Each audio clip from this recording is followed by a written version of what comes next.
Recording in progress. Hi, and welcome back to InsideTracks.co.uk. And we're going to spend some time today with another patron question and answer session. And this question comes from Gary Lewis. He's asked me about dobbing using Betfair and how to choose horses to do this with. So I'll do about 20 minutes and go through the process that I use, and hopefully you can use your own system or you can follow mine.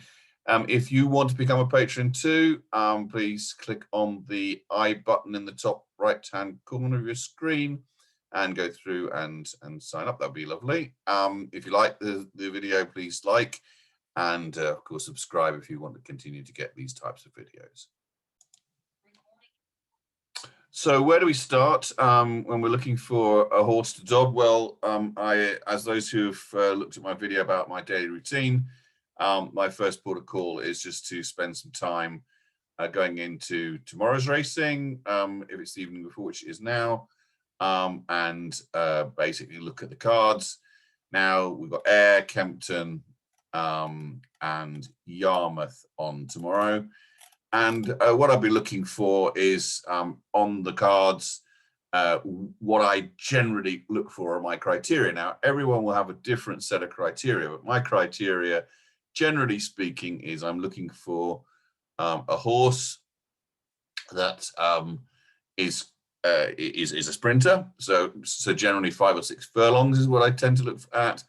The second thing that I want to look at is to make sure I've got is its handicap. I don't want to look for stakes races because there are far too many variables in stake races. So there's horses that are obviously far better than others. There's horses that are far bigger improvers than others, and there are also horses that haven't got any form in stakes races. Whereas if you choose particularly 4-year-old plus handicaps, then you will have horses that you aren't going to find any kind of surprises with. They're all exposed, and so you won't. And the handicapper's had his way, so you should actually wind up in that situation with a far more straightforward decision to be made. Because under normal circumstances, the handicapper's right; they should all follow finish in a line. And what you're looking to do is say, okay, they should all finish in a line, but not going to. Why aren't they going to? And there'll be several reasons. The jockey is one. Better jockey on board can make £4 or £5 worth of difference. So the jockey will make a difference. The going will make a difference. A horse very good on soft ground, very bad on firm ground. Now the reins come, and you're looking for a horse that will do well with that change of going. Then you're talking about the track.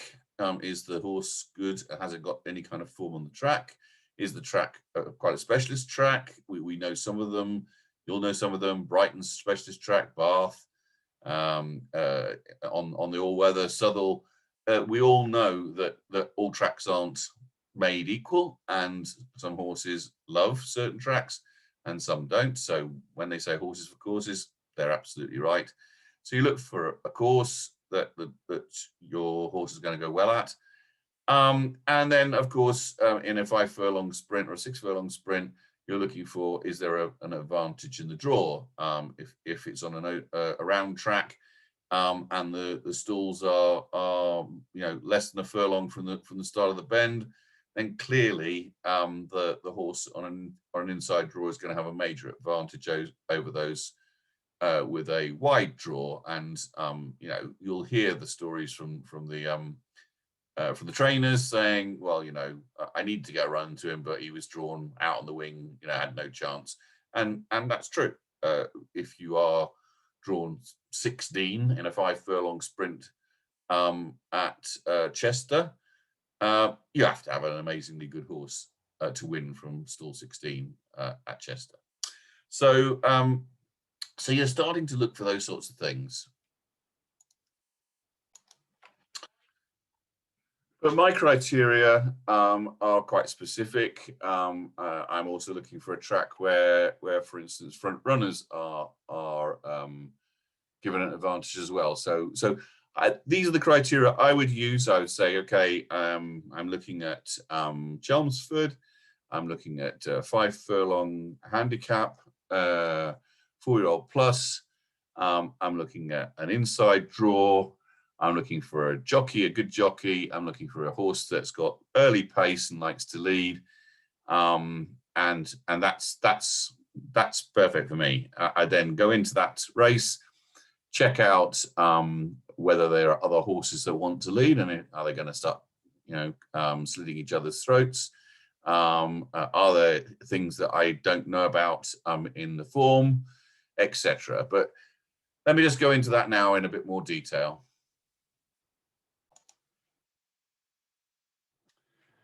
So looking at all the different races, the criteria, I've actually looked through all these races, and I actually can't find a race that actually meets all my criteria. You've got the 5 furlongs, but it's a stakes race. This is a handicap 3 years only. Not overly impressed with that. The 6 furlong race is a 3-year-old plus, but I'm not particularly interested in that. And it's down a straight course, and there's no real bias. Kempton, not really anything there. If there's a 5 furlong race, I'd be interested in that, because if you can get something in a low draw at Kempton out of 5 furlongs and they're quick out, often very difficult to peg back and get overhaul, because the straight's so short after the bend. And here at Yarmouth, a big galloping track, which is very open, 3 to 5 year old stakes race over 6 furlongs. That's all I can really find. So what I'm going to do is, because I can't immediately see something that matches my criteria, I'm going to go to the next best option, which to me is 7 furlongs over the air course. Is a handicap, is a 4-year-old plus handicap, so we've got decent level sort of form that should be. They're all exposed.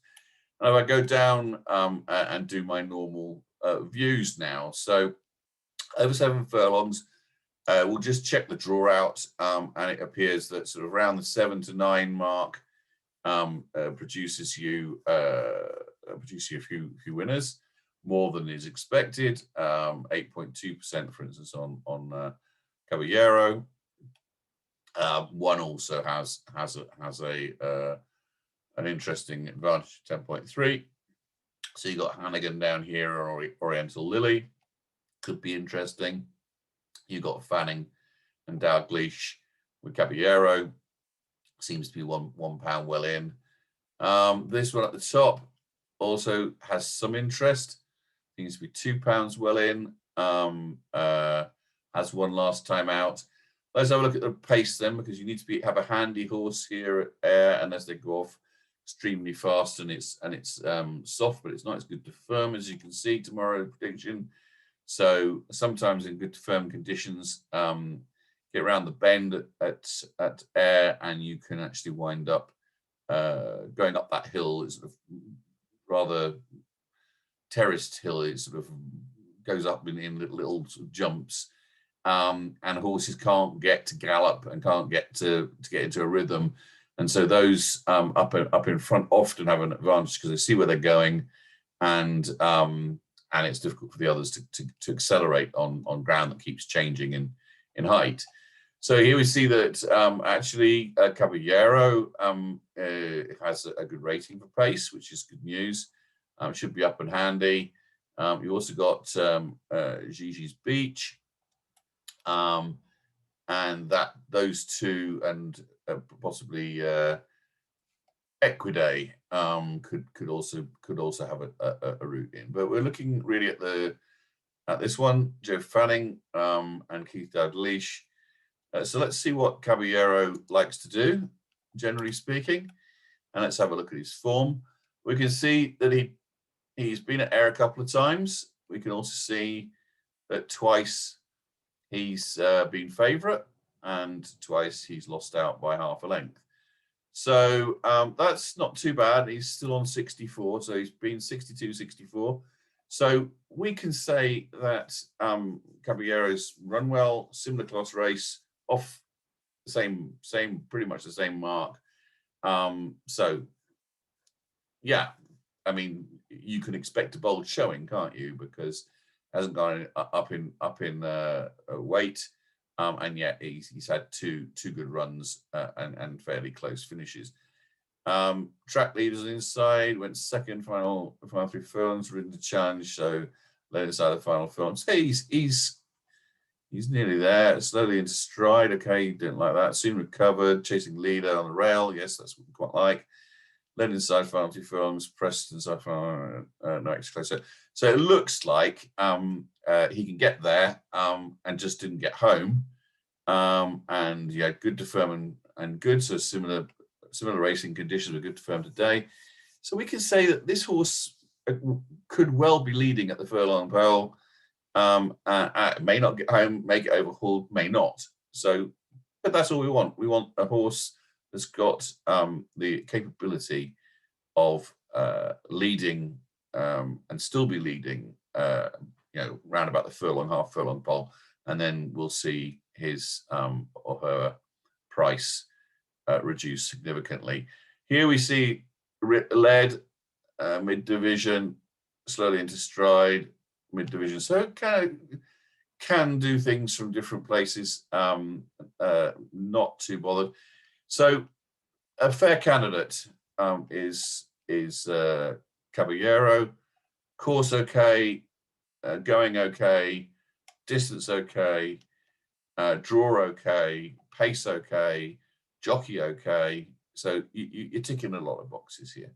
So what we'll do next is we'll go over to Timeform, and we'll see whether he's used to trading lower in running. And we can see here, absolutely.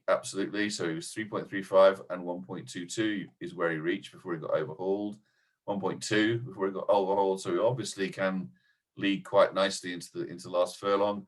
Here we see nearly 6 points come off his price.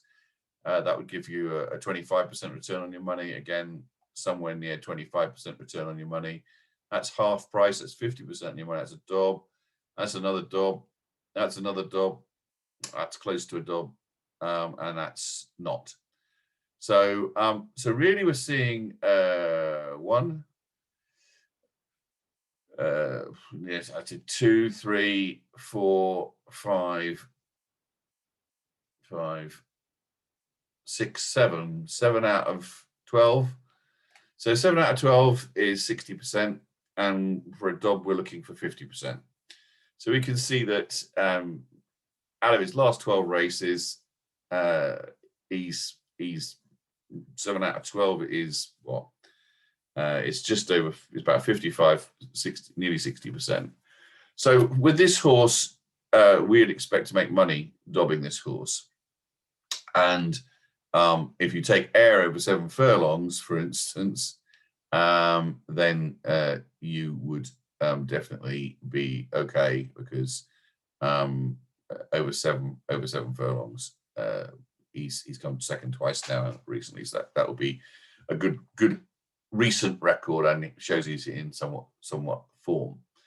So I think we can be fairly sure that we're at least going to get 25% on our money. And dobbing, sorry, I should have said this at the start. Dobbing is a term used for saying back a horse and then lay it for twice your stake at half the odds. It's a very simple calculation, but really that's just a back to lay with no thinking. It's a back to lay which says it's a formula I know, so I can do it very simply or almost automatically. I can almost do it when I'm not in the room. I can back it now and then lay it in running at half. Well, I can put a bet which will carry on in running at half the odds, and I can walk away and come back later and see whether we actually did it or not. That's fine, but it's not really using your head. And in this situation where we see that we are seeing it dob. We're also seeing it almost always knocking 2 or 3 or 4 or 5 points off its price. That we can actually probably make money 80 or 90% of the time if we are sensible, or we can get our money back and let green and let the horse run and try and green up later in the race. So another way to do this is to look to get your money back after, say, 3 or 4 points, and then you'll have some money, whatever you've got as a stake. If you get, say 2 or 3 points, then you'll have 2 or 3 times your stake on that horse, and then you can take that. If it wins, obviously you don't have to green up. If it wins, that's your profit, or you can wait for it to trade lower and then green up when it trades lower. So have a strategy which says, I'm looking for 2 or 3 points of its Betfair starting price, depending on where it's starting. Of course, if it's starting at evens, you're not going to get 2 or 3 points off, but look for some measure 25% off, say. Say a quarter off these odds, so 4 points off these odds would have given you 13.8. It traded at 12, so you would have got that. And then you could have just waited for it to go lower, which it didn't, so you wouldn't have lost anything. But if it had gone significantly lower, say here, if it was here, and you'd taken 4 points off that, got 12, you could have then greened up when it went further down to the 8. So there's all sorts of ways you can back delay. Dobbing is one of them. It's not something you have to think about very much. And it's quite clear that what you're looking for is reasons to believe that the bet you're putting on is going to come in at least 50% of the time. If it doesn't come in 50% of the time, then you're going to lose money because that's what Dobbing's about. It's about putting putting twice your stake on and trying to double your money up. Well, if that doesn't work more than 1 in 2 goes, you're going to be either level or lose money.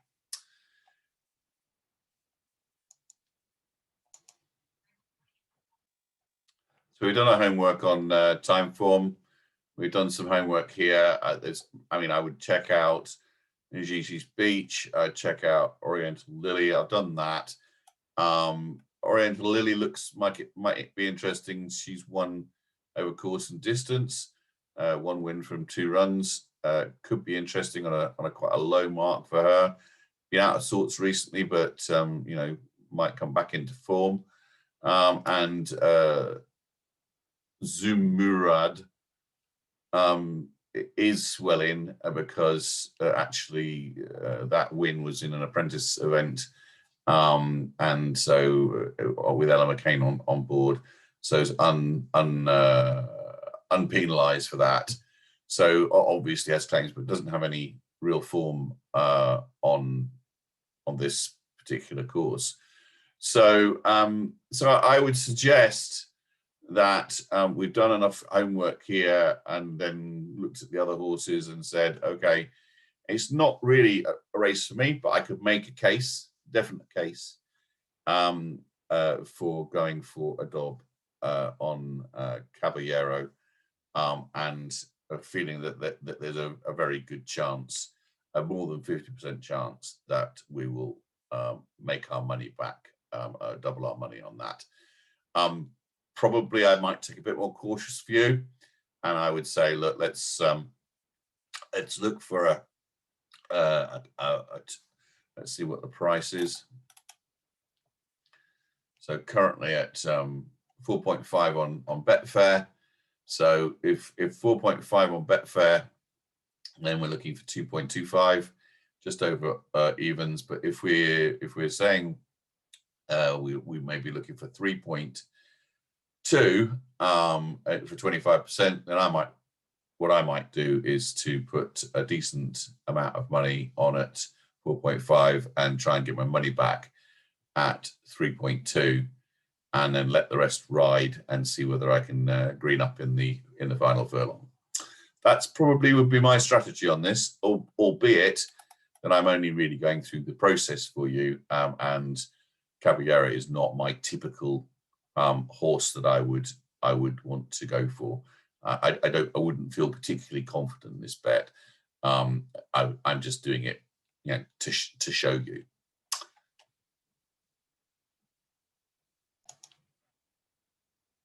That's how I go about looking at trying to identify a DOB. There are other sites you can go to look at those who might want to get information, and Inform Racing is a very good source. You have to pay for it, and they give you the stats that I went through, for instance, just back then. Timeform, they do that for you. So if you want to go for them, I'll just take you to that page. So here's Inform's in-running trading tool. They do tell you about different strategies, profitable back to lays, laid backs, and there's a wealth of data here that you can actually choose from, which gives you your percentage chance of it giving a DOB, and so on. It's pretty good data. I tend to use it to back me up in my own view, and I still go through the Timeform side, but this is a nice backup piece of information. If you have the money to invest, then I do recommend this. It's a guy who's been doing it for years and knows what he's doing, and so it's decent data. So yeah, if you're just betting for fun, and you want a few bets, then I'll give you them on my free newsletter. So you're getting those for free, and I'm doing all the work for you. Or you can be a patron and give me £5 a month or something, and then that'll make me feel better that I'm doing it not for free. But yeah, if you want to do this more on a sort of semi-permanent basis, then I would recommend you invest some money in Inform, and there's lots of stuff here that he does that I must admit I'm pretty impressed with. So he's got lots of tools, user-friendly ratings. I use those. He's got different tools where you can use all sorts of different systems that he's designed. They're all pretty good. I actually don't use the system, I just use the data.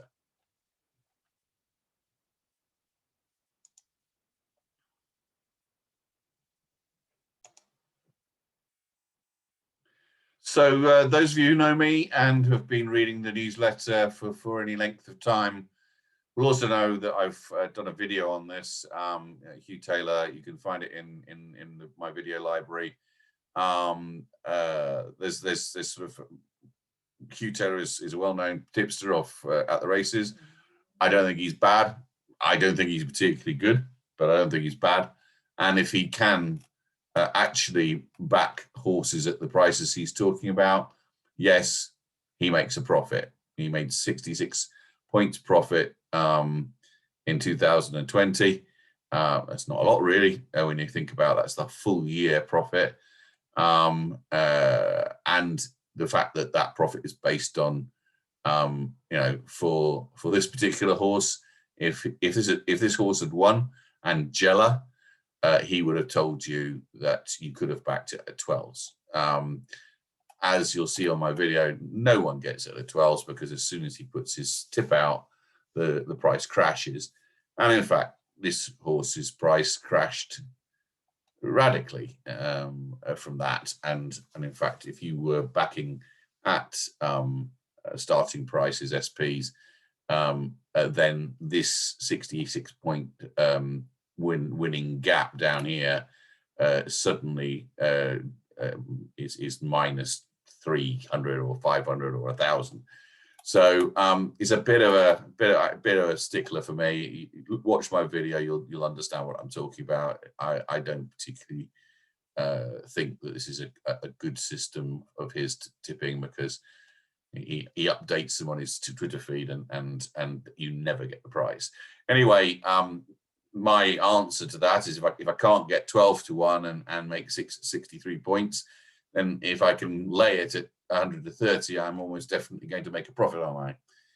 Because if I was backing at 130, I was losing 1,000 points. Then if I'm laying at 130, I ought to be well in the blue, and in fact I am.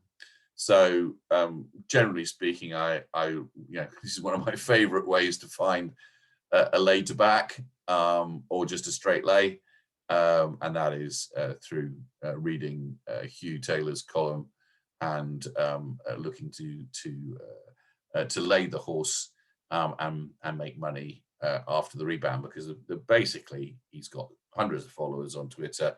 He puts out his tips. Those hundreds of followers or thousands of followers all rush to their computers, putting on a tenner each, and what you find is the price absolutely collapses.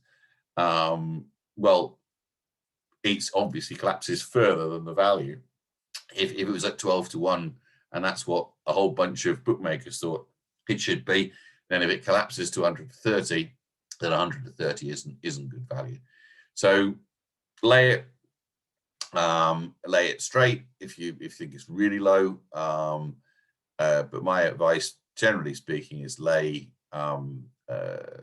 his horses if they bounce out to where he recommends them to be. So if they bounce out for 130 back to 12 to 1, then I'd just take my money out and green up.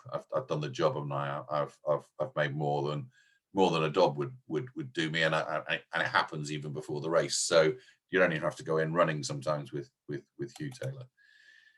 So that would be my best advice on dobbing the other way. I don't particularly like to dob the other way in terms of laying at a certain odds, say 3 to 1 and or 3.0, 4.0, and then trying to back it at 8, because that leaves you with a much bigger liability than if you're backing to lay. If I back to lay, I'm doubling my money if the horse reduces in price by half. What's my loss? My loss is my stake.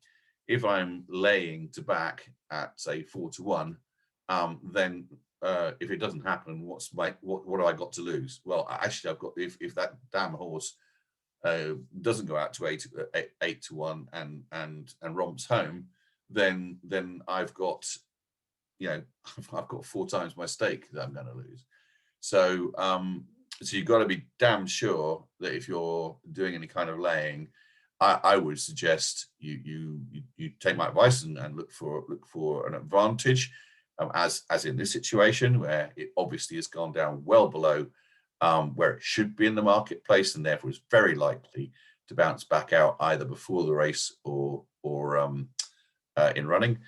That's the first thing. So understand your advantage, know where you're going, and have the record to say, yep, he has lots and lots of losers, does Hugh Taylor, because he makes up for that by saying, oh, Angelo won at 12 to 1. That's my 12 points in the bag. Well, it's not. He should have had 3.3 points in the bag. But that's me, and that upsets me. But yeah, what I was saying, if you're going to lay, then do it at, say, evens or just over even. 6 to 4 is about as far out as I really like to go. I might go out to 11 to 4, like I did today on my newsletter, where I saw Jamie Spencer riding a horse that, blimey, never gave me a thought to think it was going to win.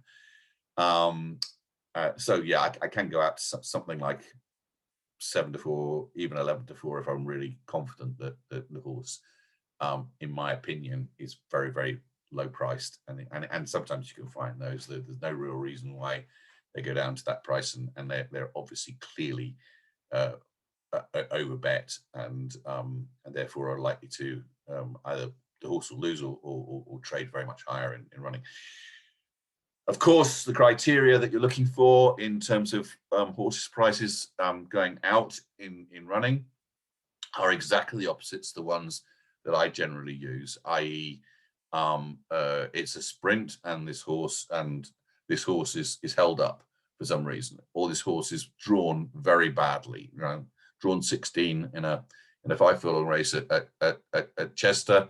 You can lay that horse with a relative amount of confidence, and certainly if some punter wants to make that horse favourite, then pile in, because it'd have to be really good to get to win from that draw. So there are occasions when you'll just say it's exactly the opposite to the criteria that I've been giving you. So they'll be held up where the course favours front runners. It's in a draw where the opposite end of the draw is favoured. The ground is never won on heavy ground; it's only won on firm ground. It's never won at the course, or if it's been at the course, it's always done really badly. Some horses go to Southwell and just cannot run on the 5%, and their trainers chuck them over there to reduce the handicap mark. So that there are horses for courses. There are also horses that hate courses, and so you can actually again work out a system which says that that's the reason why you are looking to adopt that horse. But always have a strategy, always understand why you're doing it. And then, of course, the reason I'm saying that, and this is very important for you, if you have a strategy and you know why you're doing something, I am backing this horse because it's going to come out those stalls like a hare, and it's drawn 1, which is the best stall. I expect it to come out. I expect it to lead. It likes to lead. And this is a track that suits front runners. Then if your horse falls out the stalls and is last coming into the first bend, get out. Get out as quickly as you can, because your strategy has gone wrong and you will probably lose a couple of ticks, a couple of points maybe, but your strategy has not worked, so you get out as quickly as you can. Okay, I think that's all I'm going to do right now. If you liked what you heard here, then please like it and comment if you want. So if there's something that you'd like to add to what I've said, or any system you use that you think would be of interest to me to look at and try out and comment on. If you haven't subscribed to this channel, please do. If you're not a patron, please become one. And in the end, I wish you all the best with your trading.